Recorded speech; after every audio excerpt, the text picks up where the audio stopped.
ربات البيوت.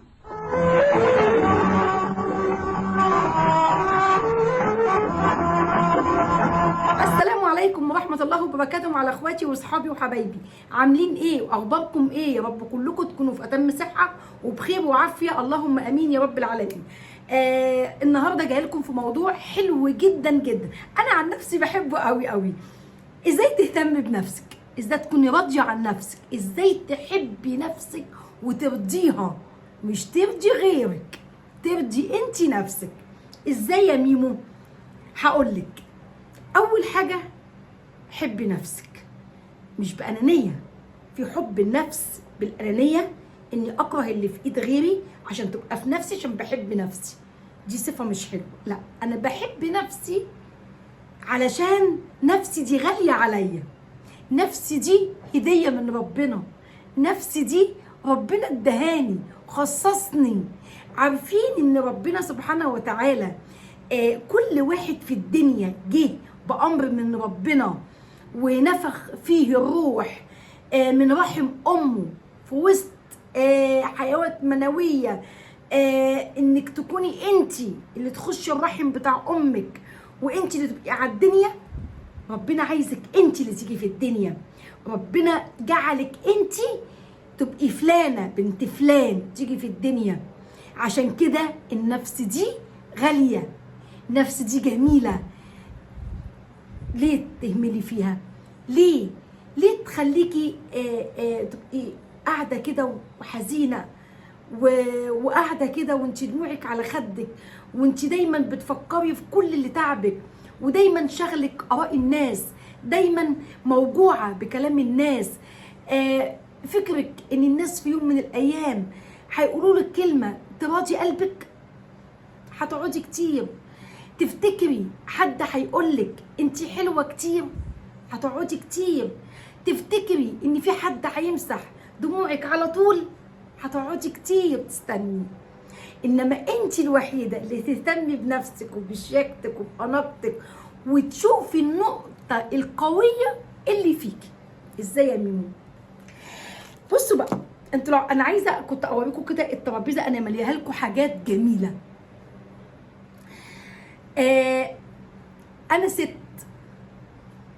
انا ست انثى، بيمر بينا الحياه كتير قوي، بتلعبنا كتير قوي، بتودينا في شرق شويه وفي غرب شويه وفوق شويه وتحت شويه، والدنيا عامله زي المرجيحه، يوم تحت وفوق. الجدع فيها اللي يعرف يستخدم الدنيا، مش هي اللي تستخدمه. النهارده بكلمكم باهتمام بالنفس، وزي ما قلت لكم في الاول، النفس غاليه علينا جدا. ربنا مديكي حاجه غاليه، تخلي بالك عليها ولا تهمليها؟ لا، خلي بالي عليها. اول حاجه، كل واحده لو تاخد بالها لما بتكون مخطوبه، حلو، بتبقى ما شاء الله ده شويه ماسكات واظبط كده نفسي، وعريسي جاي وحمر خدودي كده، ولا احط شويه بليشر واحطه،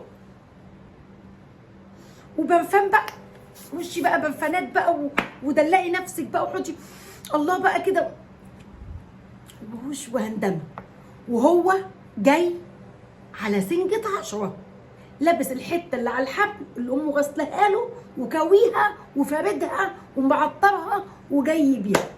الاتنين قشطه، الاتنين جمال. بعد ما بتعدي فتره الخطوبه شويه بشويه تبتدي تقل شويه الاهتمام اللي كان في الاول. بعد الجواز تبتدي بقى اتفاجئ يا عم الحاج، مال شعرك؟ شعري منكوش، يعني هايش. طب ما انت كنتي بتظبطيه عن كده. فهو بالتالي يعني مش بيرضى يتكلم يعني. طيب بعد شويه ممكن البس اي حاجه.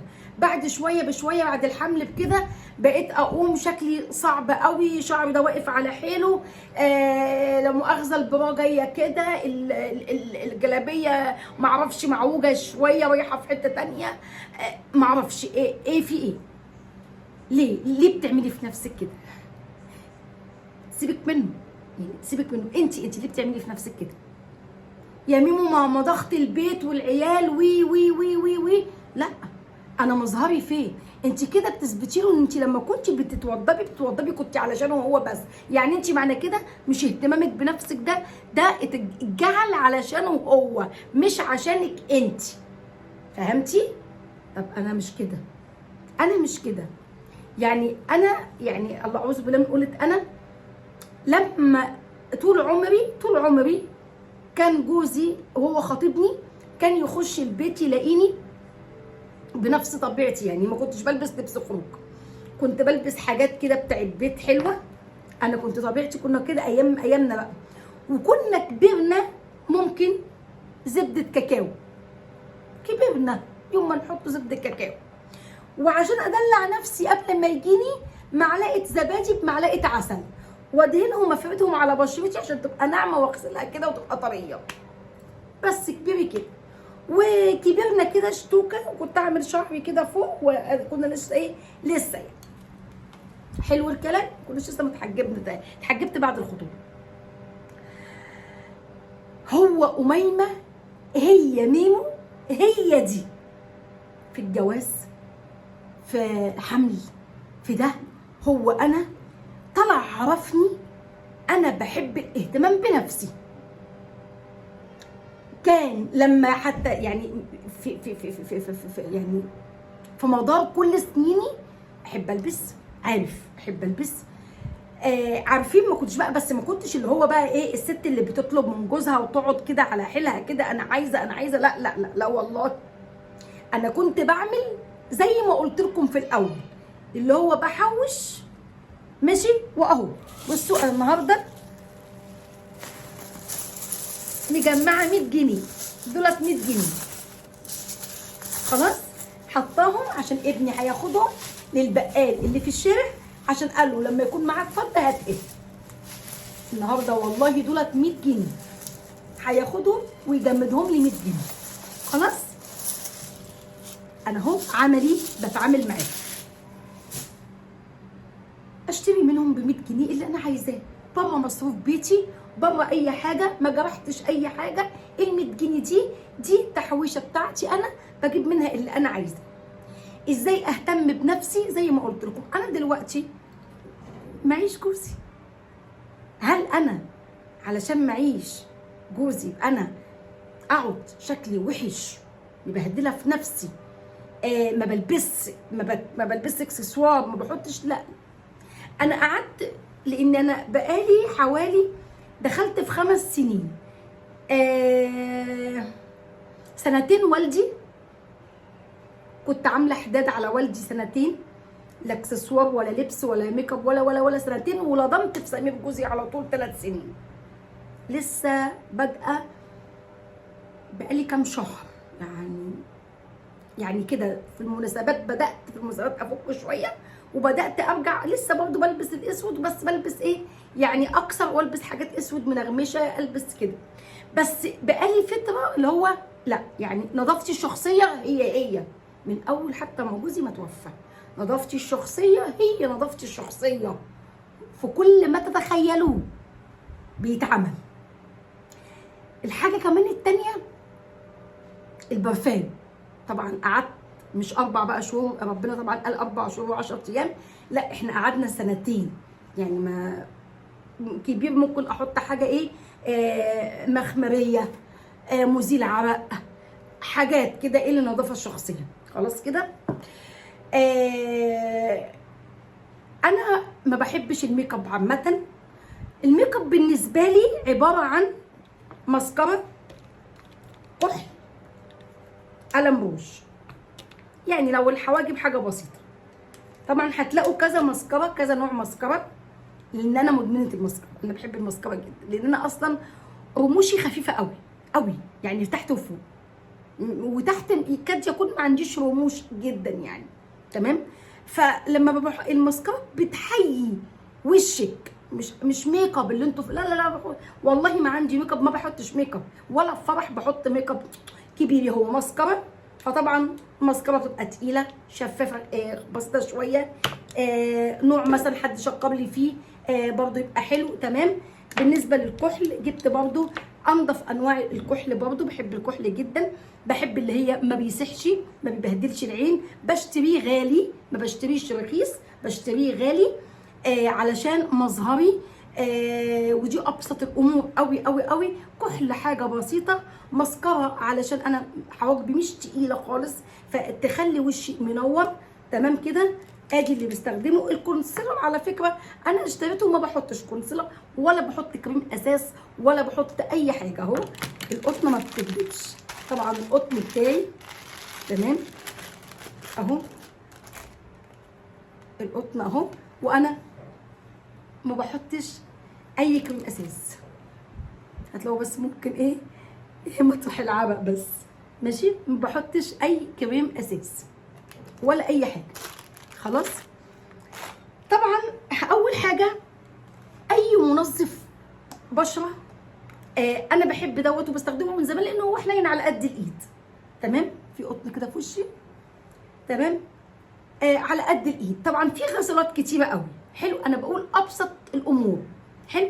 وده كمان ميزته علشان اولا بالجريسلين، وممكن تشيلي بيه المكياج لو انت جايه يعني حاطه مسكره، حاطه حاجه، حاطه اي حاجه في عينيكي، اي حاجه تقدري بالقطنه. لازم القطن ده برضه بيكون عندك لانه بيبقى طبعا يعني حلو قوي على البشره. بص قطن كده حاجه كده محترمه كده تشيلي منها الميك اب بتاعك. ده طبعا بيقعد عندك كتير جدا جدا. يعني ده 100 واحده 80 عليهم 20 واحده. انا مش فاكره صراحه كان بكام لاني جايباه من مده يعني جايبه بجيب الحاجات اللي بتقعد معايا كتير صراحه. يعني بستعمل وبتقعد معايا كتير. ان هو زي ما قلت لكم انا ما بستخدمش الميك اب كتير. خلاص كده. طبعا ده برضو انا بحتاجه كتير قوي غير الودان وغير كده. لا بحتاجه مثلا ببقى مثلا عامله حواجبي مثلا رسمها شويه بالقلم بتاعي فممكن اسوي بدي.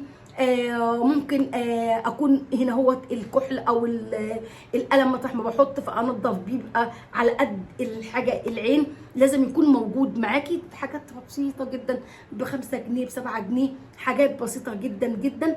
يبقى اساسي حاجه يبقى معانا الغسول اللي بيشيل الميك اب والقطن بتاعنا واللي هو عصيان بتاعت الودان. تاني حاجه احنا هنا ميه الورد. ميه الورد دي بستخدمها في كل حاجه. تونر. التونر انتوا عارفين ان هو غاليين جدا. عايزه اقول لكم انا عامله دي بخاخه. تمام. اي بخاخه عندك فاضيه انا بحط فيها ميه وبحط فيها ميه ورد وابتدي تقومي الصبحيه ترشي. عارفين في الحر كده ما تحطي كده وشك كده ميه ورد كده حاجه حلوه قوي وتونر وتقومي مسحه كده بشرتك كده. اخده بالك براحه كده تطبطبي كده على بشرتك كده تعمليها كده بحنيه بطبطبه كده. حاجه بسيطه جدا جدا ميه الورد. خلاص كده. طيب عندنا ايه تاني يا ميمو؟ احنا قلنا هنا يبقى طبعا قلنا هنا لمة الروج بتاعتي هتلاقوها كلها كلها الوان كشمير فاتح جدا. ماشي. كلها هتلاقيها درجاتها واحده. بحط حاجه بسيطه قوي لا تذكر. لون يعني بصوا هتلاقوا الالوان دي اللون اللي هو تحتها. بصوا حاجه اهي انا اهو بحط اهو. شايفين ايه؟ مجرد حاجه دمويتك ما حطيتيش حاجه. حلو. يبقى انا بختار لون مش فاقع. تمام. على سني على برضو شكلي مظهري. يبقى شكلك انت معجبه بنفسك. انا ماليش دعوه بحد. حد يقول لك ايه يا ستي احنا لاقيين، تيجي يجي لك بقى واحده تيجي تهبطك، تيجي واحده بقى تقول لك ايه ستي حرام عليك احنا لاقيين ناكله لما بتقولوا لنا مكياج. ماشي. هل انا جبت كل ده مره واحده؟ انا قلت لكم انا بعمل ايه. كل تحويشه وبعمل لها ايه، بحوش عشان اجيب حاجات انا خاصه بيا. ايام جوزي الله يرحمه يا رب ويحسن اليه كنت بقول لكم كنت بشيل حاجات صغيره بعيد، وكنت ايه اما اعمل حاجه حلوه لي ايه يلا ان شاء الله لما اقبض انا هديكي كذا، اقول له والله كان يقول لي والله العظيم 20 جنيه يا خرابي، كنت افرح فرحه بال 20 جنيه دي قسما بالله العظيم. كان وقت ما ال 20 جنيه كانت 20 جنيه، وكنت اقول له دي ليا بقى انا، يقول لي دي ليكي، وساعات يقول لي هديكي 50 جنيه بقى لما بدات الدنيا تغلى وبدا الجنيه ملهوش بقى شويه بشويه. وكنت انزل زي ما قلت لكم كان في الشركات بتاعت اورفلام وايفون وماي واي، كان في البروموشن بتاعهم، كنت باخد البروموشن بتاعهم وانقي كل شهر ليا حاجه او حاجتين ب 30 جنيه. كانت الحاجه كانت حنينه ب 10 جنيه ونص وب 5 جنيه ما كنتش بجيبها.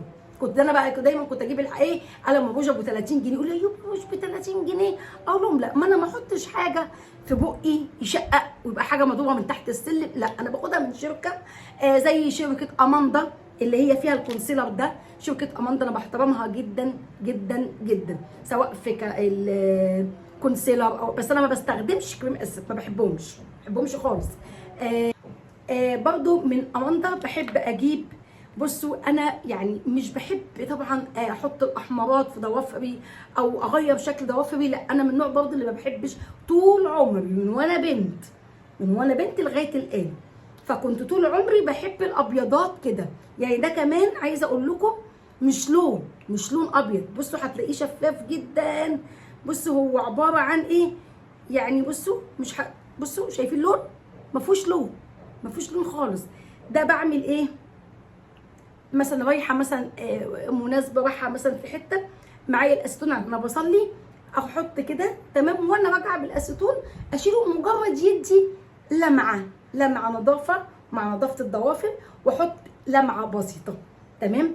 ده بقى كمان اخف منه يعني، كمان ده بتاع اماندا بقى، اماندا بصوا اهو خفيف جدا اهو، يعني بصوا هتلاقيه حاجه ما تسكرش، ما غيرتش ضوافري لونها، ما بحبش بقى بحط ازرق واحمر، ماليش في كل ده، كل حاجه بسيطه وجميله تمام. وتهتمي بنفسك انتي تهتمي بنفسك انتي ليكي انتي، خلاص كده.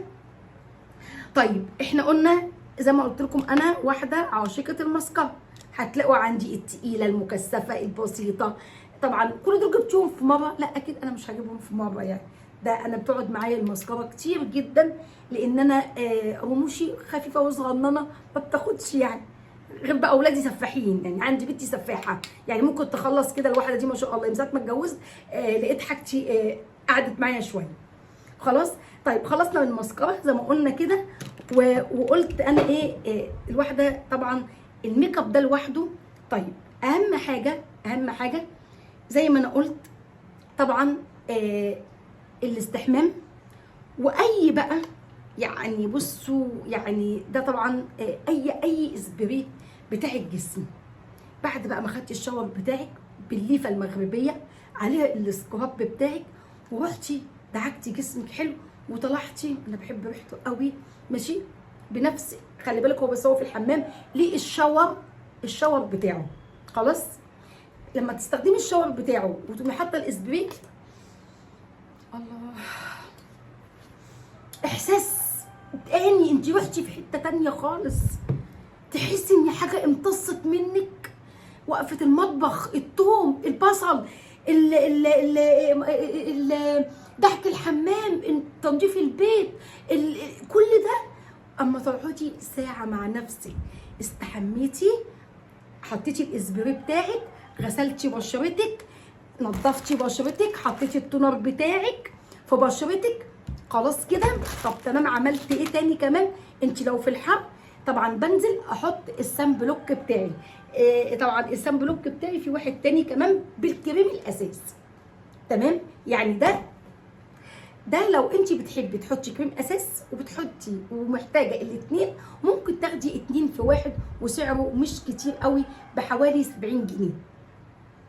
فده كريم اساس يعني انا اتفاجئت بيه بعد ما اشتريته، والله يعني اتفاجئت بيه بعد ما اشتريته، حلو. انا جبته على اساس ان هو طبعا سان بلوك، بس هو بصوا لونه ايه، لونه غامق اهو مش عايزها كده معاكم اهو، باين حتى اهو. بصوا لونه عامل ازاي، لونه كريم اساس، بس مش اللي هو الغامق قوي، حلو يعني عادي. لو انت رايحه في نازله كده الساعه 5 كده في الحر تقدري تحطيه، هيبقى حلو قوي. تمام. لكن انا صراحه لما رحت المصيف جبت السان بلوك اللي هو الابيض، اللي هو الابيض. تمام. برضو السان بلوك خلي بالكم ما بيتحطش بس في وانت نازله الشارع، لا انت جوك حر وشقتك حر حطي سان بلوك، لان الحراره بتغمق. خلاص. لازم يكون معانا سان بلوك علشان يحمينا. رايحه السوق، رايحه اي نازله الشارع، حطي السان بلوك بتاعك. ليه؟ علشان بشرتي اللي عندهم نمش بيتعملوا من الشمس، الهالات السوداء، التصبغات بتاعت البشره بتيجي من الشمس، كل المشاكل والدنيا دي كلها بتيجي من الشمس. فانا بعمل وقايه لنفسي لبشرتي بحاجات بسيطه جدا جدا وحاجات حلوه، ودي بتقعد معايا كتير. يعني انا مش كل يوم نازله، وبعدين احنا مش طول السنه حر، احنا من اول شهر 5 كده بناخده ال4 شهور، فدي بتقعد معانا، ممكن تقعد معاكي سنه وسنتين كمان. خلاص. طيب نيجي ايه التاني بعد ما اتكلمنا دخلنا بقى، هنخش طبعا في البشره. طبعا البشره انت عندك كذا استخدام تستخدمي البشره دي. حاجه في سيرم، في كذا نوع سيرم. ده سيرم كده هوت، عايزه اقول لكم بعسل النحل والكولاجين، ماشي، دوت كده لقلب البشره قبل ما تنامي. خلاص. الحاجات دي مش غاليه، الحاجات دي مش غاليه، بس لازم تكون معايا. قبل بقى لو السيرم، اقل حاجه تعمليها حلو ان انا اجيب اي نوع. بصوا في احجام صغيره جدا، انا بوريكم احجام صغيره جدا، ماشي. واجيب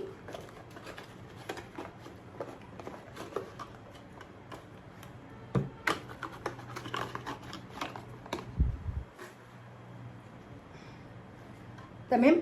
بصوا اول واحد اللي هو ده بالجريسلين، انا بحط منه صراحه. بصوا انا هحط منه، جميل جدا جدا. انا بشوتي جافه من جافه العاديه، حلو.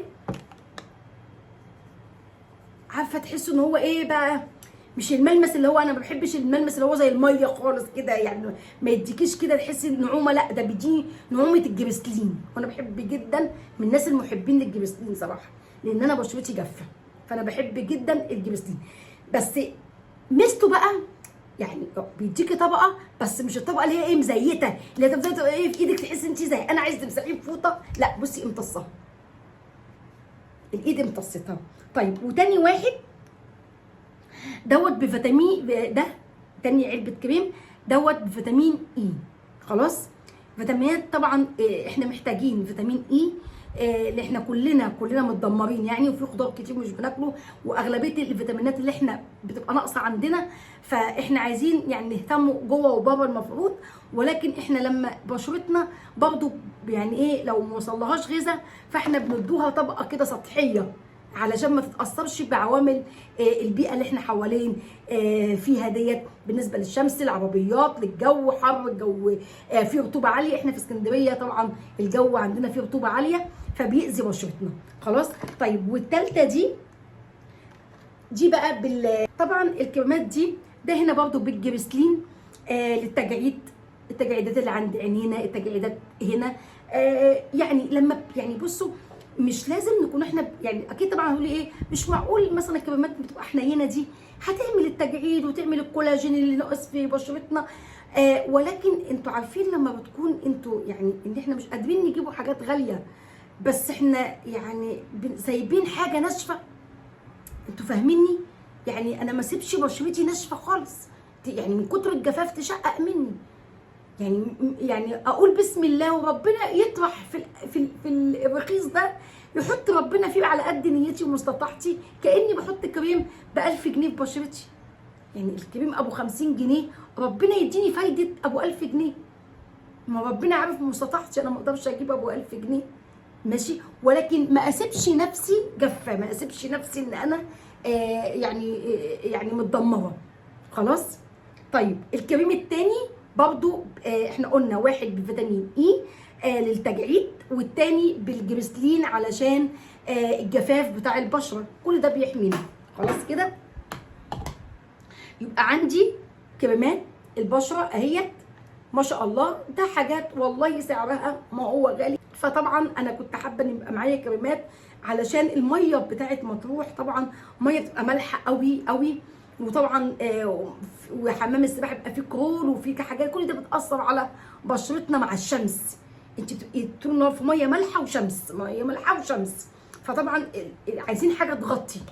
حلو. فكنت مره اطلع احط السان بلوك بتاعي اللي بيتحط كل ساعتين، واحط وانا نازله احط كريمات بفيتامينات اي.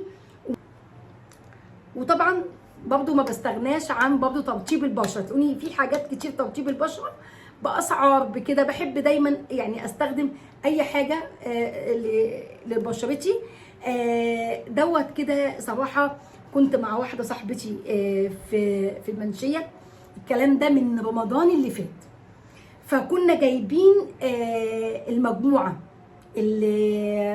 التونر والكريم البشره وكريم التجاعيد والحاجات من دي. تمام. في حاجات بخلصها وفي حاجات بتفضل معايا، يعني ما بستناش على حاجه واحده، احب مره احط من ده مره واحط من ده كده مره، لان انا زي ما قلت لكم بجيب الحاجات دي على فترات. خلاص. طبعا مش عايزه اقول لكم برضو ده للناس اللي شفايفها بتشقق. تمام. انا الحمد لله مش منهم، بس انا بحبهم. بيرطب البق جدا جدا، يعني ممكن ما اكونش حاطه روج ولا حاطه اي حاجه. بصوا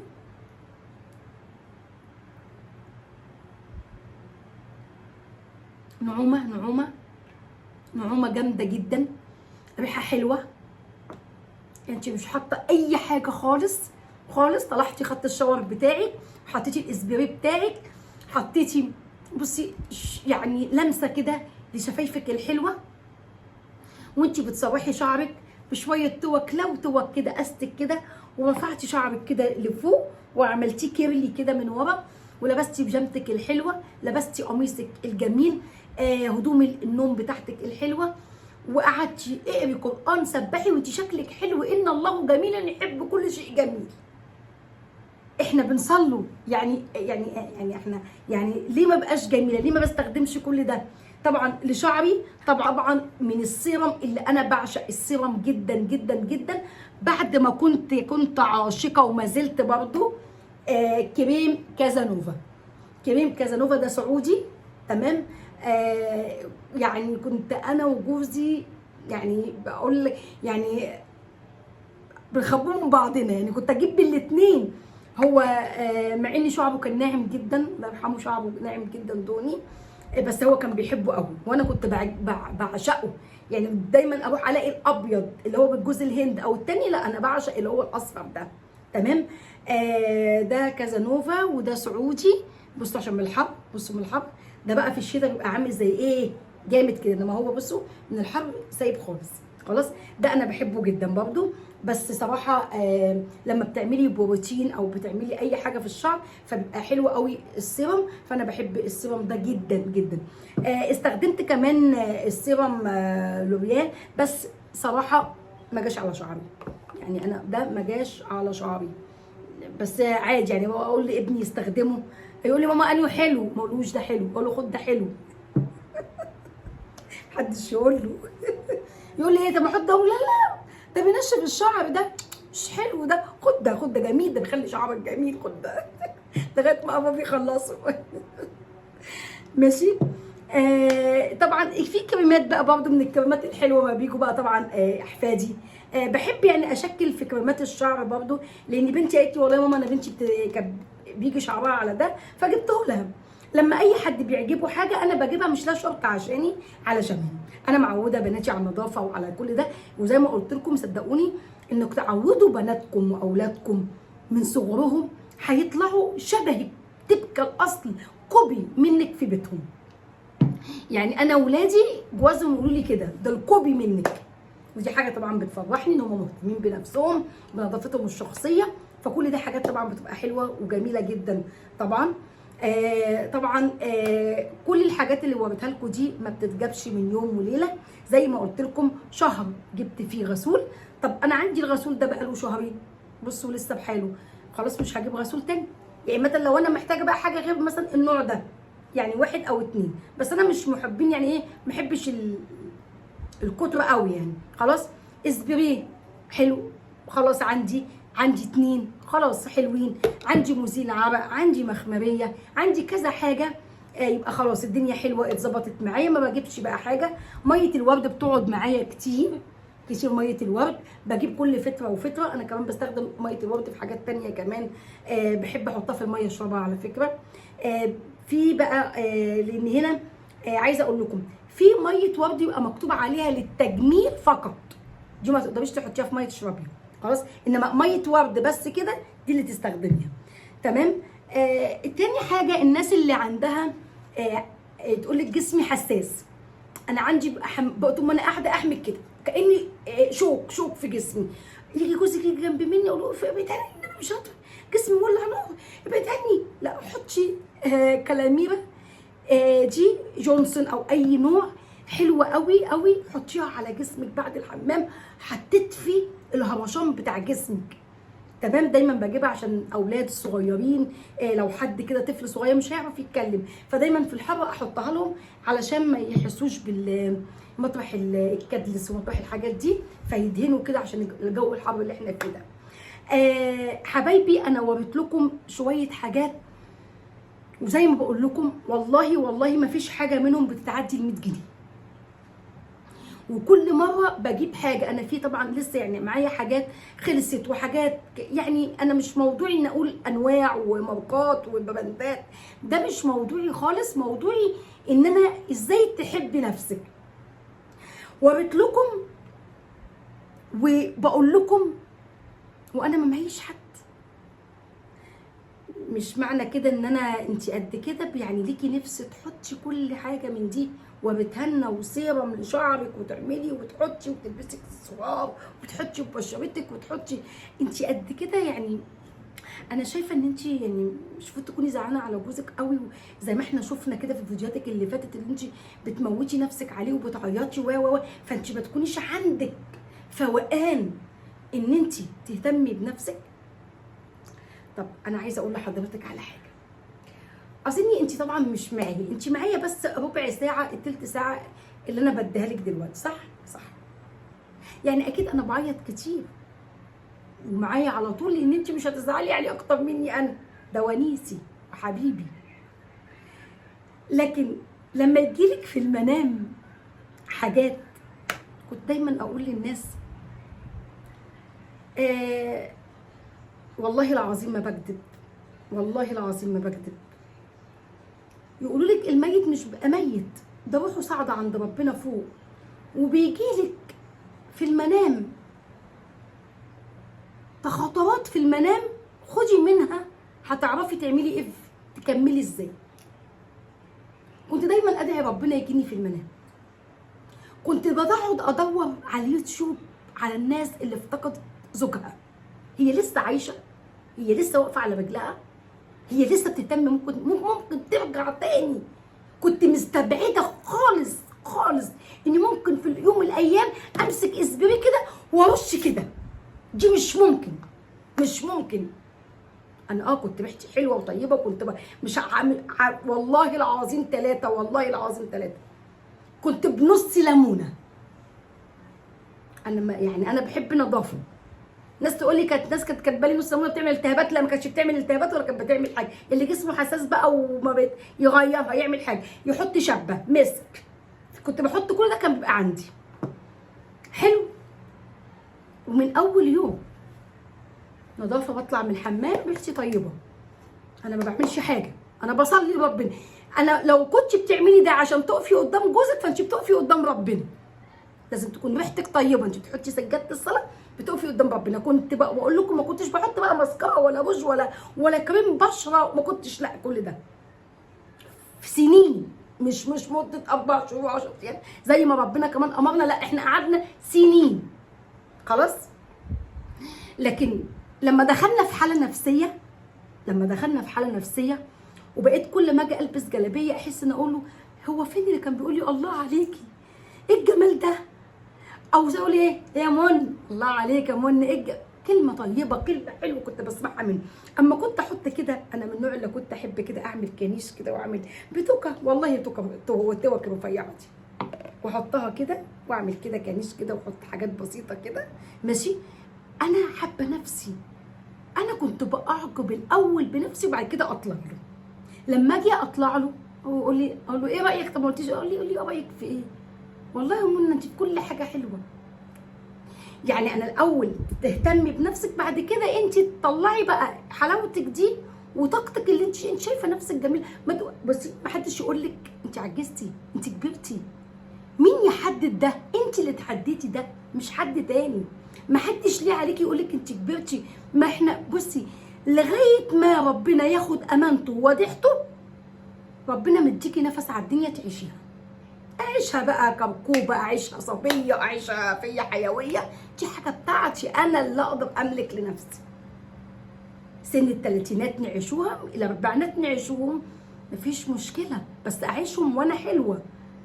ليه انا اعيش وانا حاسه بايدي ديت يعني محجره وناشفه يعني؟ طب اللي معاه ده، انا بقول لكم، انا ليه بقول لكم كده؟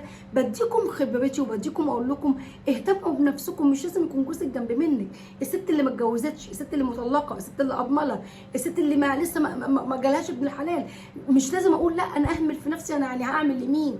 لا لا، اعملي لنفسك الاول. اما اللي معاها جوزها فلازم تعملي، مش علشان معاكي جوز وبس، لا، علشان خاطر انت مش واحد راجل جنبه. انا عايزاه لما يشوف اي واحده في الشغل عنده او واحده راكبه في المشروع ايديها وهي مش عايزاكي تعملي في نفسك.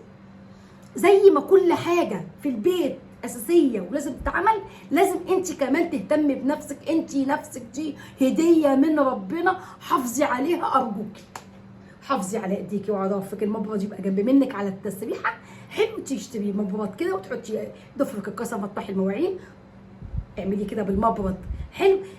مثلا عليكي البريود، مش هتصلي مده 5 4 ايام، حطي حاجه ملمع ابيض ابيض تيجي كده مظهر لميع كده، حاجه كده جميله كده ضفرك يحس بانوثه كده جميله.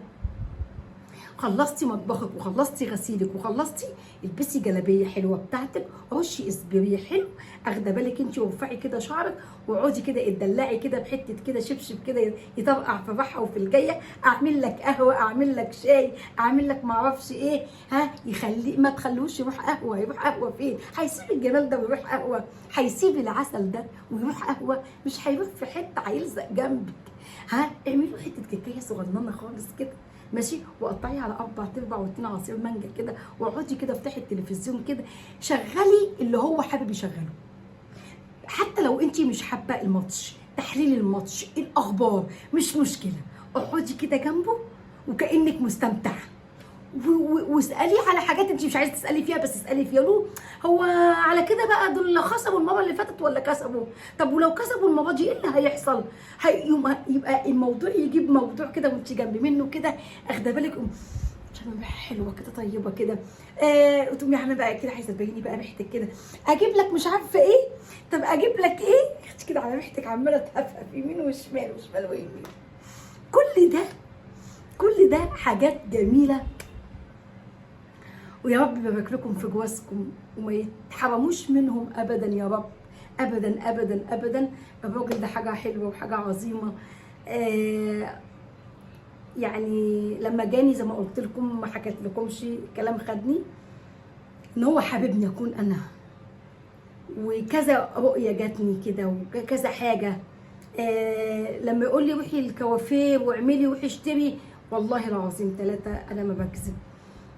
بقيت اقول لنفسي محدش عالج لي نفسيتي غير نفسي.